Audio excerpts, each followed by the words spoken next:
Thank you for joining us tonight for our program, Funding Your 2022 Summer Experience.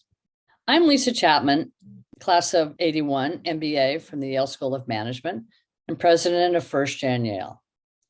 I would like to introduce Michael Watson, Yale College, class of 81, who's vice president of 1stGenYale. Michael, may I ask you to wave? Thanks, Michael. And introduce Barb Petrosio, Yale College, class of 81, secretary of 1stGenYale. Barb, can you wave? Thank you both for being here tonight. Director Rebecca Westphal and I welcome over 75 participants from Yale College students and alumni, and those from the graduate and professional schools. Tonight, you will hear about competitive fellowship opportunities to fund your 2022 summer experience, including scientific research, the arts, public service, and more in the US and abroad. You'll learn all about it at our event, which is co-sponsored by Yale Fellowships and Funding. Now it is my honor and privilege to introduce our panelists. Rebecca Westphal is Assistant Dean of Yale College and Director of Fellowships and Funding. She joined CIPE as the Director of Fellowships after 11 years in undergraduate admissions, where she was the Director of International Admissions, focusing on Africa and Europe. In 2019, Rebecca was awarded the Linda K. Lorimer Award for her work on the Yale College Safety Net. Congratulations, Rebecca, for receiving this outstanding award. Rebecca is the Executive Fellow in Berkeley College and a first-year advisor. Thanks again for hosting this event for us. Sydney McCord, Yale College, class of 23, Benjamin Franklin College, is studying English with a concentration in creative writing. Originally from Orange County, California, she is a columnist for the Yale Herald and a staff writer for Yale Her Campus. Apart from writing, Sydney is a sprinter on Yale's varsity track and field team. Wow. She's focusing on the 200 and the 400. After Yale, she is interested in attending law school and pursuing a legal career. Sydney will share her experience being a 1stGenYale summer bulldog this past summer. Sydney, thanks again for being here tonight and being a summer bulldog. Next, Abner Oliveras, Yale College, class of 23, a proud 1st-gen low-income student in Silliman College, is studying global affairs at the Jackson Institute. Growing up in Boyle Heights, Los Angeles, he has worked at the White House, Congress, and the Los Angeles Mayor's Office. Nominated by Yale, he was awarded the Davis Projects for Peace grant for the Golan Heights Project, which he co-founded to inspire historically underserved East Los Angeles students to become civically and locally engaged. He hopes to pursue a public service career and is committed to advancing social change. Congratulations again, Abner, for being awarded the Davis Projects for Peace grant for the Golden Heights Project. And finally, our recent grad, now an alum, Brian Reyes, Yale College class of 21, formerly Berkeley College resident, is currently pursuing a master's in social policy at the University of Oxford on the Rhodes Scholarship. He is studying history at Yale and was active in La Casa and other community-based work. Going forward, Brian hopes to work in community and economic development. Brian, congratulations on being a Rhodes Scholar. Now let me turn our program over to Rebecca. Thank you so much, Lisa. And thank you also for co-hosting this with us because, we're always trying to get the word out about the funding that we offer and that's available to students. And this is such an awesome opportunity to do that. So thank you. So what I'm going to do is give a little overview of some of the fellowships and the funding available to students for summer and also after they leave Yale. So we will talk about some postgraduate fellowships as well. And I'm so thankful to have Brian here today where it is midnight in the UK. Thank you, Brian. And we're also going to ask the panelists here some questions about their experiences, about the process, what they learned through the process and that kind of thing. So I'm just going to quickly share my screen here. I only have 6 slides, so we're going to go through them pretty quickly. But, you know, if you're here, you're probably thinking about the summer. You've got a moment in finals to think about this and the last few days of classes. And really now is an excellent time to do that, right? You're probably wondering if you're going to be able to travel. You may have felt sort of overwhelmed by your classes and not really had a chance to kind of check things out. So I'm going to show you how to do that. So you're in the right place, which is awesome. So we're going to get right to it. And the first thing I'm actually going to talk about is the SEA and the ISA. And these are 2 funds for students who receive financial aid. The first one I'll talk about is the Summer Experience Award, the SEA. This can be used in the US or internationally, and any student who receives Yale financial aid can receive for 1 summer either a $4,000 flat amount for an experience in the US or a $6,000 flat amount for an experience internationally. There are specific experiences, though, that the SEA will fund, and that includes low-paid or unpaid internships. This is both domestic and international. Research experiences, and that includes research at Yale, which is really, really important. Volunteer work, if you're working for a nonprofit, something like that.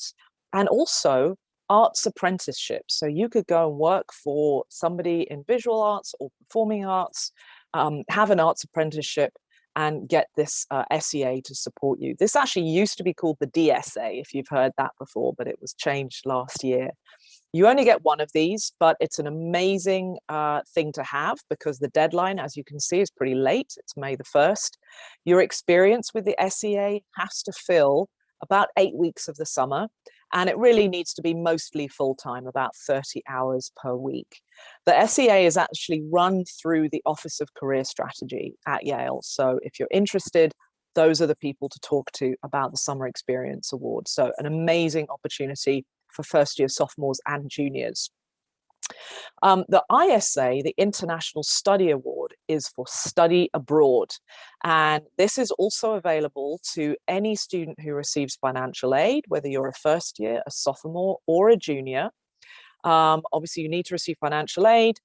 It's a non-competitive award, just like the Summer Experience Award, and it's based on the calculated amount of the study abroad program.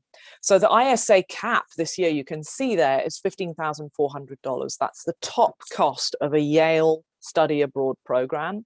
And if you, for example, if you receive 100% financial aid from Yale, you will receive, if your program costs $15,400, you will receive $15,400 to go on that program. And that includes the tuition, it includes travel, it includes your living stipend, and some miscellaneous expenses that you might have. This can, of course, cover programs taken for Yale credit and will cover Yale summer session programs, but also non-Yale programs. So it's flexible in that way. So those are 2 amazing programs. You're probably wondering, okay, well, I'd love to study abroad and I'd love to continue my language study, but am I actually going to be able to do this next year with all of the closures and the CDC levels changing and that kind of thing? We are hopeful, and we'll be making decisions about that next semester. So late next semester, we'll know a lot more. So just sit tight. But the deadlines for both the SEA and the ISA are May the 1st. So that's a first stop for lots of students and a really great opportunity. So the next thing I wanted to talk about are competitive funds. These are fellowships, and these are operated through mostly my office, but also they exist all across Yale in different departments. There are fellowships in different residential colleges, so they're all over the place. And I just put up here a few, if any first years are on the call, to consider as a first year. There are a whole bunch of Yale administered fellowships that can cover things like unpaid or low paid internships. They can cover independent projects. They can cover, for example, if you want to go and work for a nonprofit or for government and it's unpaid, you could use a fellowship to do that. Most of our fellowships support international experiences, but for the past 2 years, we have supported remote experiences. So we've kind of had to make a pivot with some of our fellowships, and so it's possible to do that. The Light Fellowship for anyone studying East Asian languages, Chinese, Japanese, or Korean, is available either for the summer, the semester, or for after you leave Yale. This is an amazing fellowship I would encourage you to check out. The Barry Travel Fellowship is an incredible fellowship only available to first years and sophomores.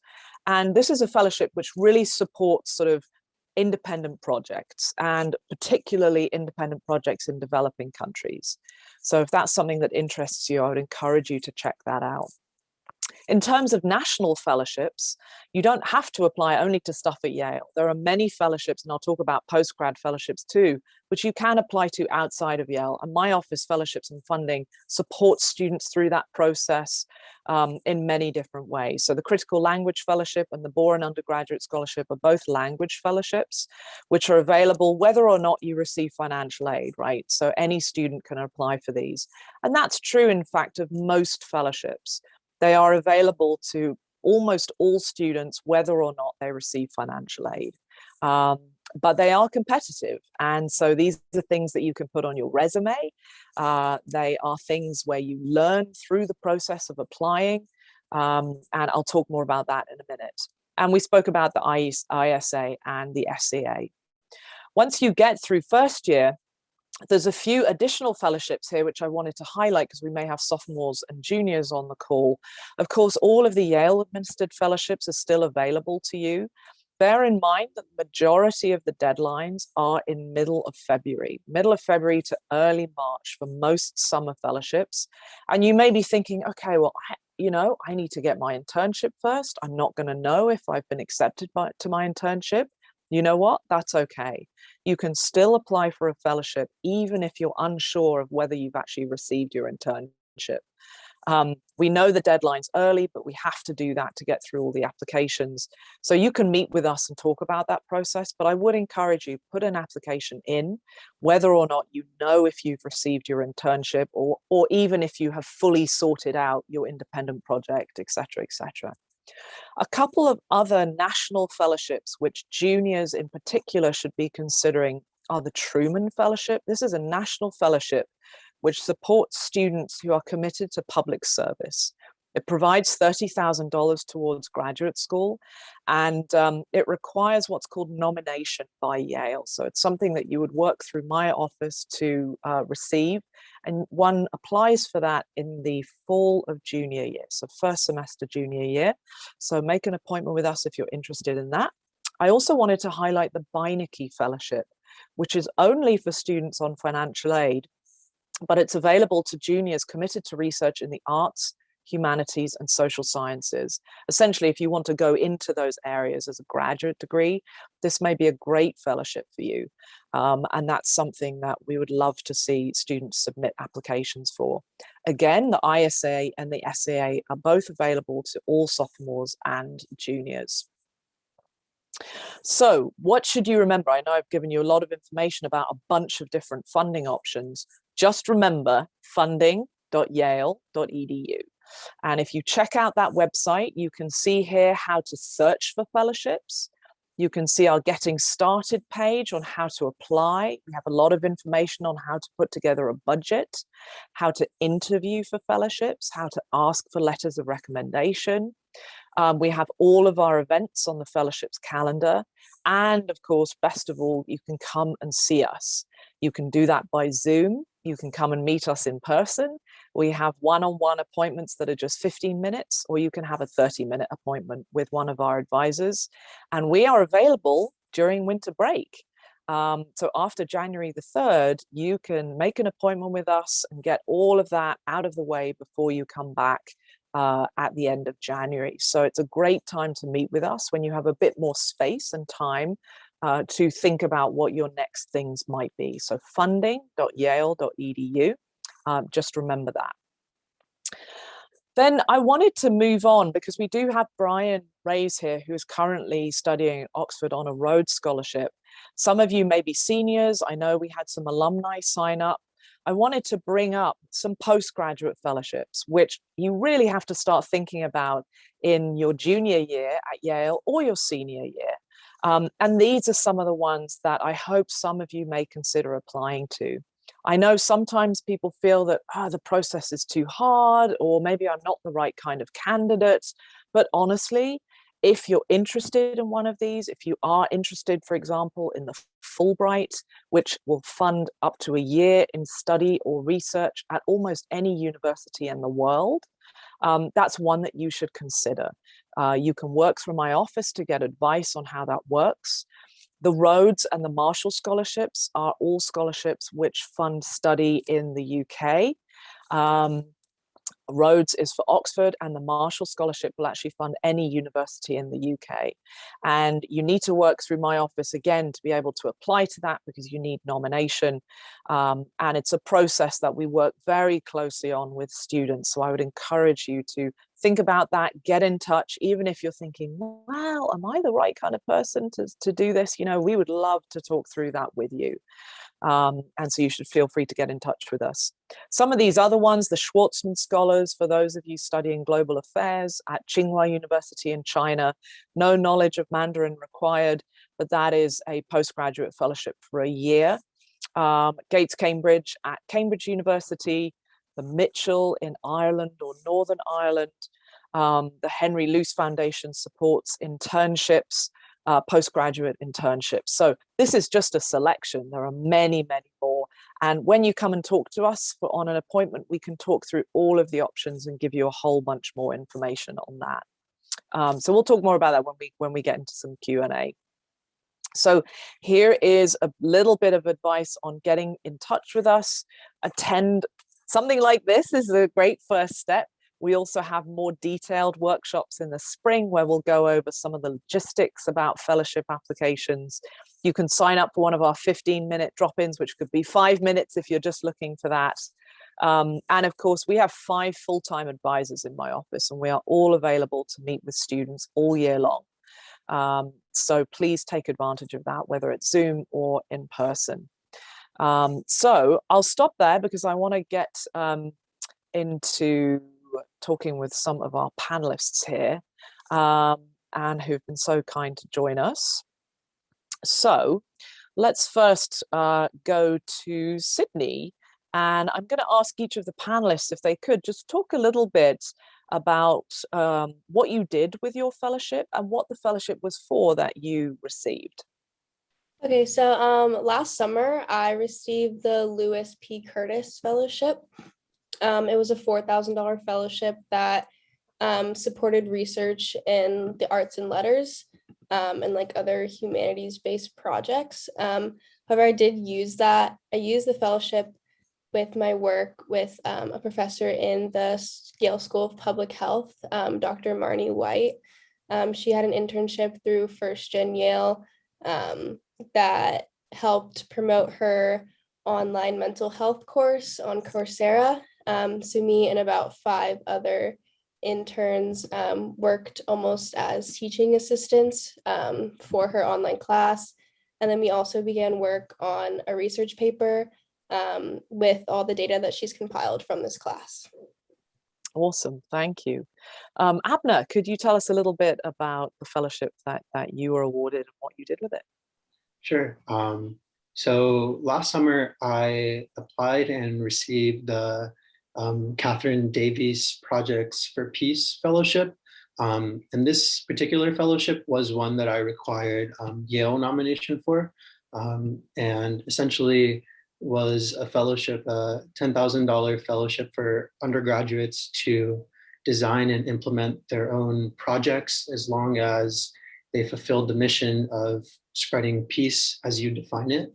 And so that was a really cool opportunity for me to take an idea that I had to work with students in East LA, where I grew up, to bring more opportunity there and focus on civic engagement, which is what I'm really interested in. And so with the fellowships office, I worked to design my own 8-week project, budgeting, and then figuring out how necessarily I was going to keep myself accountable for the goals that that I set out for myself. So it was very independent and something that I hadn't done before, but it was one of the design your own experience fellowships. Awesome, awesome. And Brian, could you tell us a little bit about your path to where you are now on a postgraduate fellowship? I think you did other things here while you were at Yale too, right? Yeah, I mean, I think in keeping with the theme of the conversation, I did a couple of the things we mentioned here. So yeah, I took full advantage of the SCA and the ISA. I did a couple of fellowships that provided summer funding as well, like Mellon Mays, which is a research program for racially or ethnically underrepresented students who are thinking about academia, and a fellowship at the Institution for Social and Policy Studies, which provides summer funding and sort of career advice for anyone interested in public policy. Those last two were application-based. And then, yeah, like you mentioned, Rebecca, started thinking about UK fellowships, sort of end of junior year during the summer, spent a lot of July of going into my senior year, sort of drafting all these applications and whatnot, working very closely with you, Rebecca, and with your office, which was great. And then, yeah, by September, early October, all that stuff was in, and we're just waiting for interviews. Happy to expand on that, but yeah. Awesome, awesome.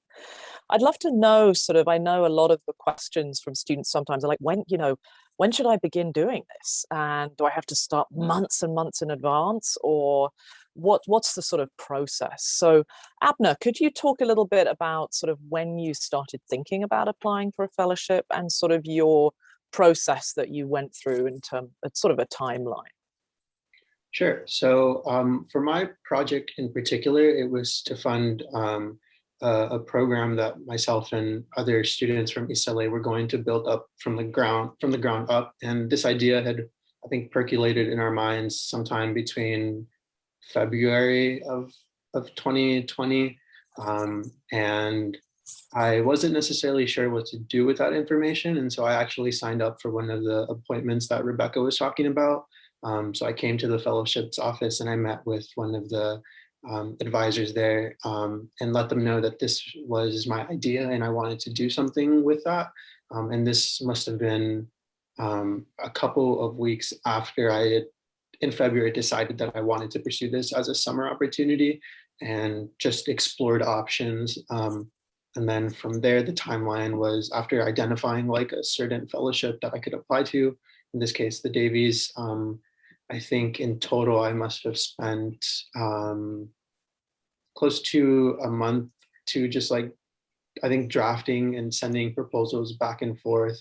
But a lot of that time was filled with reaching out to previous winners of the fellowship here at Yale and asking them what their projects had been like, taking advantage of some of those resources, and reading through the fellowship's website as to like what past projects had been funded. And so using that time to just more so reflect on how can I best position myself to be competitive for funding that like a lot of people were going for. Mm-hmm, mm-hmm. Awesome. Sydney, could you talk a little bit about your process and sort of the timeline of how you received your summer fellowship? Yeah, so I think mine was slightly different. Going into last semester, at the beginning of last spring, I wasn't really sure what I wanted to do over the summer, and I had applied to several different internships within Yale and outside of Yale.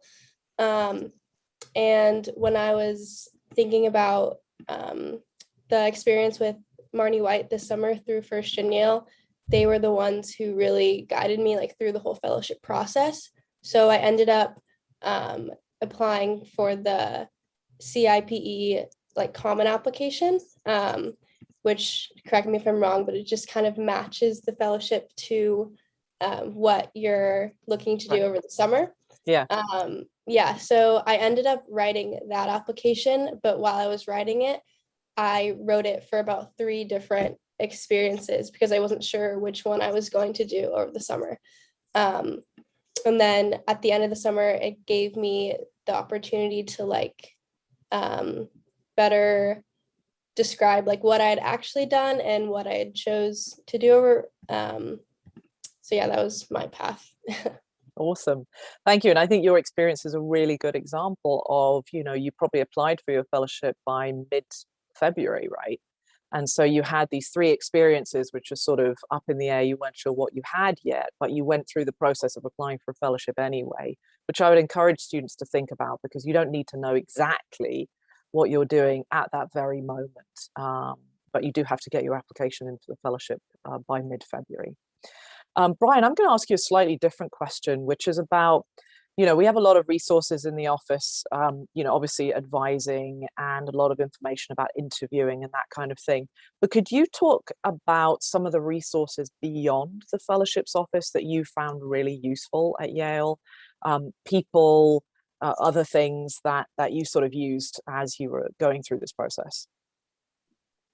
Yeah, no, definitely. So I think number one, it was really helpful to rely. It was really helpful just to rely on professors and other mentors in and out of Yale that I had cultivated. And sometimes there were people that I didn't even think of as mentors. It was just sort of like figures that at some point, people that at one point or another I had worked on a project with, somebody who had supervised me at some point. Maybe I hadn't kept in contact with them super frequently, but still felt somewhat close enough to them to reach out to them. And I think people like that, ranging from someone who supervised you a couple of years ago who you still want to reach out to a professor who you're actually still quite close to and have been working with regularly at Yale.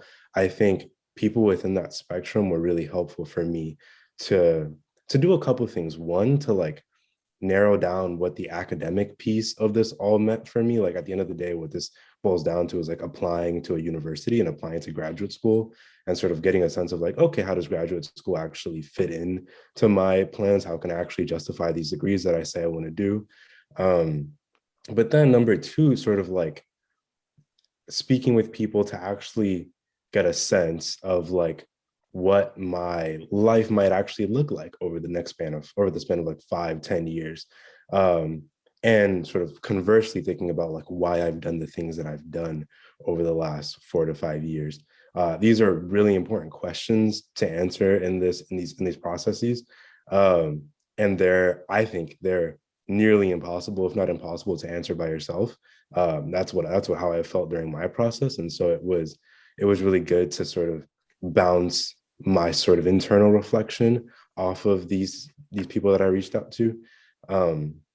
I think so. That's one category of person. I think the same can be said for people who went through the process themselves. So just other alumni that I reached out to, people who had either won or been finalists in these processes, were often super kind with their time. And I think that's also one thing that I'll say about this stuff is that like they can sometimes feel, I think, a bit sort of intimidating, or like you're bugging someone to reach out to them and like sort of email them out of the blue. I know that's how it felt for me, but oftentimes I think people who went through this stuff like are very, very nice and very sort of generous with their time because they understand how stressful it is. I know I do. It was quite an intense process. And so sort of, yeah, getting alumni's perspective can be super, super helpful and insightful. And the last group of people I would say is just like people who just like know you well, like your family, your friends, oftentimes will have answers to these big reflective questions that are sort of much better than anything that you'll get just thinking on your own or even asking a professor. And so those are the 3 groups of people I'll say. Awesome. Thank you. Abner, maybe did you want to add something, Abner? Yeah, I saw Maddie's question. I wanted to address it because this was something that I learned today. Because I walked into the fellowships office today, kind of similar story. Last summer, I have an idea of what I think I want to do, but I just don't know how to fund it. And so I wanted to explore those options. And they told me that there is a website that you guys hold, which has like an amazing Excel sheet type thing, past like 6 years of everyone who's like won anything here. And I found that really, really useful on my end to like reach out to people and just like thinking about who are resources here on this campus. Yeah, it's a very comprehensive Excel sheet. You could be looking at that for hours, but it does. What's good about it is it includes all the Yale fellowships, but it also includes all of the national fellowships and who won them that year and what it was for. So it's a very, very useful resource. One other thing I would say, just in terms of resources beyond our office, you know, because applying for a fellowship or applying for funding, it's always a two-step process, right? You have to find the thing that you want to do, and then you have to apply for the funding. And I think sometimes students wonder, okay, well, how am I going to find the thing what I want to do? I know that I've got the SEA, for example. That's great, but what about the thing that I want to do? And the SEA, because it's managed through the Office of Career Strategy, they also have a huge amount of advising on how to find an internship, right? And you can go on Yale Career Link where all of these things are listed. And I'll see if I can put that in the chat as well while somebody's talking. But can I talk a little bit, maybe with Sydney, were you at all apprehensive about applying for a competitive fellowship? And what did you learn about applying, or about yourself, or what did you learn through this process? Yeah, I would say I was a bit apprehensive at first, because I really did not know what a real fellowship entailed and like what I guess the responsibility of that was. But I think, especially through the way that I received my internship, they kind of held my hand and guided me through the whole process. And I think I learned that if you ever want to do anything at Yale, there's always going to be like someone there to help you and a way to fund it and a way to get what you want done. I think it's just finding the resources and finding the proper people to talk to. So I just really learned how to make the most of those resources and put myself in like the best position to really make the most of all my summer experiences. Awesome. Brian, could you tell us a little bit about what you learned through going through this process, which was a pretty extended one? Anybody who's applying for a international postgraduate fellowship, it's a long process. I mean, it's a full year, really, from start to finish. What did you learn by going through that process? In a nutshell. Yeah, I think item number one, and by far the biggest one, is I think I emerged with a much better and clearer sense of, number one, of what my actual like fundamental motivations were. I think throughout Yale, I did a bunch of different things, and when I initially started applying, didn't even myself see the through line or common thread between all of them. And the application process made me draw that out in a really productive way, and I thought that was really great. So one, sort of a greater internal sense of who am I, what am I doing, why am I doing this stuff, and then two, I think a better sense of like, where am I going to be in 5 years? I think that's always an impossible question to answer. Like, there's no set answer, but I don't know, you graduate Yale and there's just so many possibilities and so many things you could do. And it gave me a much more grounded and concrete sense of what the possible options were, what the probabilities, generally speaking, that I would pursue each of them were, what I would have to do in each different situation, and that sort of stuff. So not that I pinned all of that down perfectly, but I got a much clearer sense of it all. Awesome, thank you. I just put a bunch of links in the chat. There's 2 flyers there, one on postgraduate fellowships and one on public service fellowships, which sort of puts them all in one place, and very, very useful if you're thinking about any of those, and it gives you eligibility requirements and deadlines and all that stuff. So please use that. I also put in a link to Yale's Career Link, which is where you can find access to some of those internships, both paid and unpaid, and stuff that you can do during the summer, and also, of course, after you leave Yale. So that's an awesome resource as well. Abner, if I can go to you and just sort of ask, what do you think first-gen students especially should be considering when they go through the fellowships process?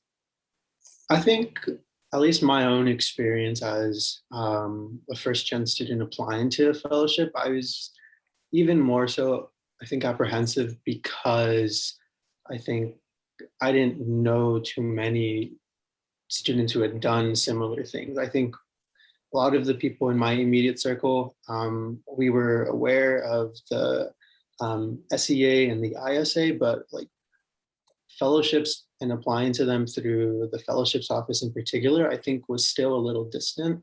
And so I would definitely like recommend going through that list of previous winners, and even and there's a good chance that someone who did a fellowship that you want to do is first gen, and even leaning into that to that identity and that experience really helped me, I think, in connecting with someone who might not have like never met here on campus, but we like shared our common interest in whatever fellowship that I was interested in.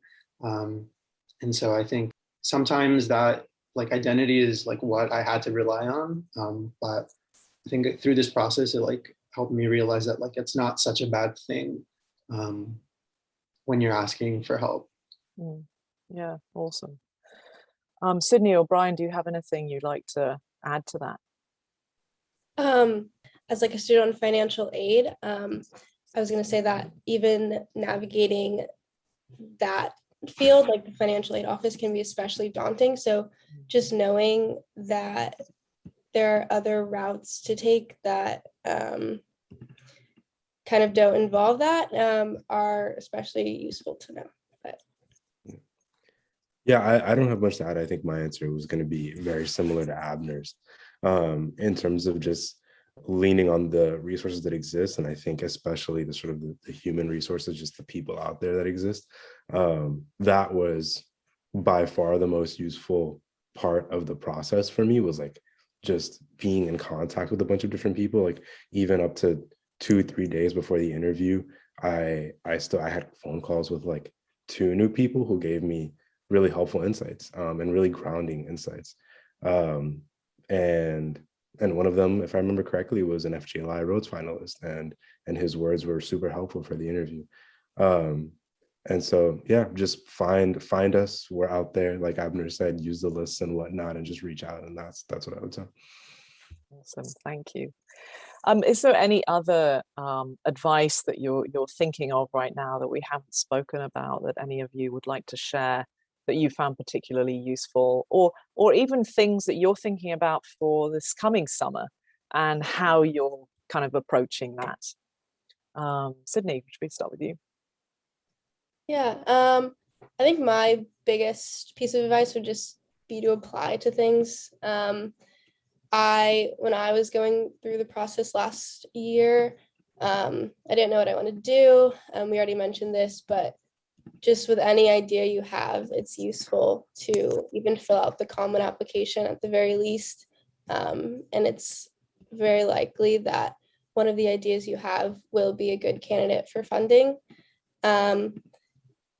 Going into the upcoming summer, not sure what I want to do again, but I definitely know that those options are out there. So come see us, Sydney. We'll help you. Abner, yeah, go ahead. So this year in particular, Lindsay Lawton in the fellowships office she made a group for people who were applying to Truman. And I myself was not applying this year, but something that I like saw through a lot of people and that I would recommend for like some of these other scholarships or fellowships, like it's really useful to be applying with the support of like-minded people, or people who also want to support you in having those experiences. And oftentimes a lot of the fellowships at the fellowships office like fund multiple projects and can very well fund you and someone who you know, like working in the same city or working for the same organization. And so I think something that I learned this fall and that I want to carry myself into summer is that like it's useful to find support externally from previous winter, but it's also really useful to find support from people who you go to class with every day, who you see every day, who can maybe hold you accountable in that process, or help you like talk through some things if like the fellowships office isn't immediately accessible. Like having someone to do that with, I saw was like very, very useful for that reflection piece. I would bring up, and I know, Brian, you did this, actually, the Mellon Mays Fellowship, which I think is an awesome example of being with a group of sort of like-minded people who are all going through the same thing, and headed towards many of the same fellowships. So yeah, Brian, did you want to, any words of wisdom there? Yeah, no, I definitely agree with both Abner and Sydney's ideas. Yeah, number one, just literally adding to what Sydney said, is just shoot your shot, just go for it. Like, I wasn't going to apply for the roads until Rebecca was like, why not? And I was like, oh, that's a good point. Why not? And then that worked out. So that's one. Two, I was going to say, try to see these processes as generative. I think it's very easy and very understandably easy to like sort of see it as one, a competition, and two, like something that could have a positive outcome, which would feel really good, and a negative outcome that would feel really bad. And for example, I went through the Truman and I didn't get it, but the Truman was a super generative and constructive process for me. Like, I went into Truman thinking that I wanted a PhD. Like, when I sat down to start my Truman application, I was like, I'm going to get a PhD. By the time I submitted my application, that was no longer in my plans. And that is a really big shift. And so they force you to think.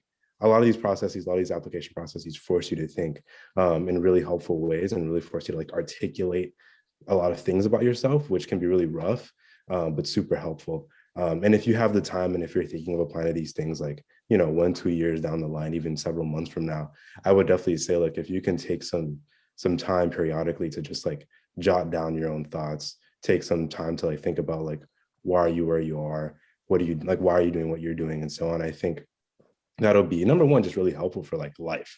But number two, definitely helpful for entering any of these processes. So those are the two things I would say. Yeah, awesome. Thank you, Brian. And we're coming up to some time for Q&A. If anybody has any questions. The one thing I would add also is that our support for students doesn't end when you graduate. We have many students who continue, especially with, of course, postgraduate fellowships after they graduate. And many of the postgraduate fellowships that we've spoken about, you can apply for some years after you leave Yale. And for some students, it's actually a great thing to have a little bit of extra time to sort of think about, okay, what is it that I want? Where do I want to be? Why do I want to be there? And that's perfectly fine. So we have time where we're at 7:47, and we have time for some questions. I think we'll try and finish by 8. So if anybody has any, please pop them in the chat or the Q&A. Rebecca, we have some questions which came in their registration. Okay. So I'll just share them aloud. Okay, yeah, great. One of the ones related to what you just said is for, we have a lot of alumni who have signed up for this presentation, who've graduated from Yale already. Do they work with your office, and how do they do that? Like, if obviously they go to the website, but what are their next steps? So if they're applying for a fellowship that requires nomination, so that would be Rhodes, that would be Marshall. Those are actually the only two that need nomination after you graduate. They have to work through our office, and they work very, very closely with us. Something like a Fulbright or a Gates Cambridge, a Mitchell even, they can certainly get advice from us, but they don't have to work as closely because there's no nomination required. Yeah. Okay, that's great. And they all have different age requirements, or? They do. And in fact, that postgrad link, the link that I put that in the chat, includes all of those eligibility requirements. So Fulbright, as I was joking with Michael earlier, he's still eligible to apply for one. Class of 81. Go for it, Michael. Okay, great. Next question from the audience was, for the students, how did your extracurricular and prior activities help you focus on the application and complete the application? How did you tell your story from what you have done? I think the way that I like to think about it is that as I entered and progressed through Yale, there were different questions that I wanted to answer about the world. And as I went through my time in undergrad, they got more specific, they changed in content, they morphed a lot. And at any given point in time, the way that I tried to think about my extracurricular was sort of at this point in time, you know, say my sophomore fall, my first year spring, sort of what was the question on my mind about the world? What was I trying to answer? And how did the extracurriculars that I was doing at that time help me answer that question? And when I was trying to put together sort of a narrative of myself for my applications, that was a really helpful way for me to think about it, and for me to frame sort of the arc of my narrative and the arc of my extracurricular activities. And Sydney or Abner, would you like to comment? I more so wasn't thinking about like how what I do on campus like going to give me any competitive advantage for like what I was applying to, like those, like that was not something I was thinking about. But retrospectively, I think I could have probably benefited from maybe expanding on some of the hard skills that I was doing on campus with some of the things that I would have ended up doing that summer. So for example, on campus, I run a lot of like workshops and reach out to alumni that are involved in public service and like to speak to current students, sort of similar to what we're doing here. And a lot of my summer was spent teaching classes to high school students about public policy and reaching out to elected officials so that they can speak to students and just share their stories. So I think actually one of the things that I probably could have improved on was like leaning in on saying like maybe there's not a direct connection between what I was doing on campus and what I want to do, but you know, the hard skills of like running logistics, running a panel, maintaining relationships long term, like those are some things that a lot of students actively do on campus and might not value as heavily. But if you take a step back and realize like how much I think you manage through a student organization or through whatever on-campus job that you do, like there's definitely strings that you can pull on and rely on to show that like you have some of the hard skills. All you just need is like the opportunity to like apply them somewhere else. So that's one thing that I think a lot of current students can definitely benefit from if they like view their opportunities in that way. Okay, that's great. Another related question, there we have 5 questions, was many students who go through this process, you know, worry or think I'm not going to get this, or it's not for me, and they kind of let the negative thoughts turn them off, either never applying or not finishing an application. So I'm wondering, what's the best strategy for the students who are with us today, who are beginning to think about this and love the opportunity, but they're a little, Sydney, you said anxious. That's a really good word. How do they get through this? They're not going to pick me. I'm not even going to apply. Why should I bother? Kind of, Brian, your comment. That's very common. That's very normal and common. How did the students best address this? Well, actually, I always think back to something that you told me, Rebecca, which was I expressed this exact same doubt in one of my first meetings with Rebecca. And what so first of all, this is how I remember the interaction was. The first thing you did was you sort of brushed aside my comparisons with other winners. And I will say throughout the process, that was never a helpful thing. Like it's a very natural thing and I did it myself. But it just doesn't get you anywhere as an applicant or as, you know, as a person. And the thing that I really remember you saying, Rebecca, was everyone that I remember sort of getting really far in this process before or winning sort of had a clarity of vision. They had a sense of purpose about themselves. And they knew what that purpose was, and they knew what that vision was for themselves and for the world, was effectively what I remember you saying. And I thought, okay, like, regardless of what these other people are doing, like, I think I have that sense of vision and purpose for myself as much as I can have it as like a 20-year-old. And I think I can articulate it decently well. And so that sort of refocused my thought process on myself, and whether or not I felt I had that vision and that purpose and whatnot, and what I really cared about the world and what my motivations about the world were, as opposed to thinking about, you know, like, how do I stack up or how do I compare against other people who've won this? And I would say that's probably the most common question is sort of, am I am I good enough? Am I good enough? And I'm like, look, let's think about you. Let's think about what your goals are, and what you want to learn from this process. And there are some fellowships where, okay, yes, you do have to get over a certain threshold in terms of GPA, but honestly, that's it. There are plenty of other fellowships where that's not the case. So those are really the only limiting factors. And, that I say, go ahead. If you're thinking about it, go ahead and do it, because you're going to get tons of support. Nobody does this alone. Nobody does this alone. That's great. Related to that question is, we'd love your advice for the students who are here, who are first generation and or low income on financial aid. The strength of the student, because all those students have come through such challenges, great resilience, great vision, great motivation. Can you talk about how that's really such a positive coming from a first generation and or low income background in the application process, and how these fellowships are looking for students just like you? I'd love also Brian to talk about this, because he's been through the process. But I would say absolutely. I mean, all these fellowships are looking for really, really diverse applicant pools. And I think they love to hear about very different backgrounds and experiences and what you bring to the cohort. Because what they're looking for a cohort of people, and they want to bring together people from all different walks of life. It's an incredibly important thing.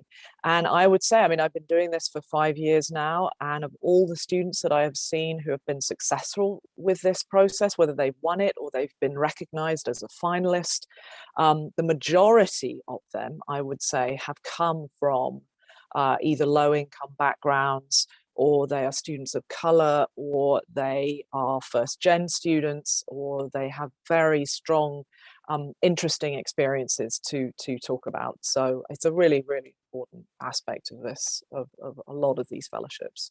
I don't know, Brian, if you want to talk about your experience of how you incorporated that into your application. So I would just say, I think it varies depending on the person, how much that aspect of your life is going to shine through in the application. I do think that for a lot of us who are first gen and or low income, like it matters to some extent. And so I would say, like, lean into it to the extent that you feel that it's, number one, comfortable for you, and number two, like a genuine piece of your application. I think oftentimes it does bring something very genuine out of us. And I will say, like, for a process like the roads, for example, like, authenticity is absolutely important during the application process. Like, you want to be 100% yourself. And if the things that you care about stem, directly or indirectly from how you grew up, from experiences, from like life experiences rather, than like 100%, talk about it. I think there's absolutely a sense sometimes of like not wanting to, like play a card, or feeling weird that you might have to like use these experiences, so to speak, to like win a prestigious thing. And so to the extent that like you feel that, and you feel that sense of conflict about like, this is my genuine story, but like I also don't like the idea of how this is like, getting eaten up, or getting like, like really sought after in a really like exoticized or weird way by the committee, etc. Like, I think my answer to that would be like, reach out to the office, reach out to people who've been through the process. I think a lot of us have thoughts on this, and can definitely talk to you about that. But yeah, I think at the end of the day, it comes down to like leaning into it to the extent that, like I said, number one, you feel comfortable about it, and number two, it's a really genuine part of you and of your application. Okay, so we're any more questions from the audience who'd like to share in the chat? Okay, hearing none. What I'd like to do is briefly call on Barb Petrosio, class of 81, who's going to give a brief update of where we are in Summer Bulldogs, which is the program that Sydney went through. Barb, you want to take a minute or so to just highlight for the students on the call? Sure. I just wanted to share with you, we have begun the process of obtaining positions that we can match to eligible students, especially those on financial aid, who can use their SCA or another fellowship to do summer research with faculty at Yale or with a nonprofit. And we have several interested parties already. Our application date will start in January and conclude on the 23rd. So you have a little while to be thinking about whether you want to apply to one of these positions. They should be coming online about the 18th or so of the month. And these already include the School of Medicine and the Macmillan Center. We're also getting some nonprofits from Los Angeles and from Alabama who are interested in offering positions to first-gen low-income students, but anyone at any student in the undergraduate program is allowed to apply to these positions. We look forward to you coming in and applying to our Summer Bulldogs program. This will be the third year. Last year we placed 45 students, and overall we've placed 50 students over the last 2 years. Thank you, Barb, and a lot thank you to Rebecca, who's been our partner from the very beginning in our program. So I want to turn it back to Rebecca for any closing remarks, or for the students as well for any closing remarks, and then I'll finish the program. Yeah, just to say thank you for coming, and just remember that we're available to chat with you about wherever you are in this process, whether you're right at the beginning or you sort of have some thoughts about what you're hoping to do. We're happy to work through that with you, truly. So any last words of advice from many of you? Yeah, I think the hardest step is just making an appointment with the fellowships office. Once you walk in the door, I think the process takes care of itself. Yeah, it's easy. Any other comments from our panelists? Okay, well, I just want to thank you. It's our honor and privilege to host you all, and I really want to thank Sydney, Abner, and Brian for being on our panel tonight and sharing your comments. It will be, as it is recorded, it'll be available probably next week. And for Director Westfall, who's fabulous to work with and a big help and wants to help all Yale College students succeed and take advantage of all the resources available at Yale and through her funding fellowships and funding office. So we're grateful to have you, and we're grateful to be here sponsoring it with you to encourage everyone to come make that appointment and come see you and your staff. So thank you all for joining us, and best wishes for the holidays, and we hope to see you again in the new year. Thank you all. Thank you. Bye.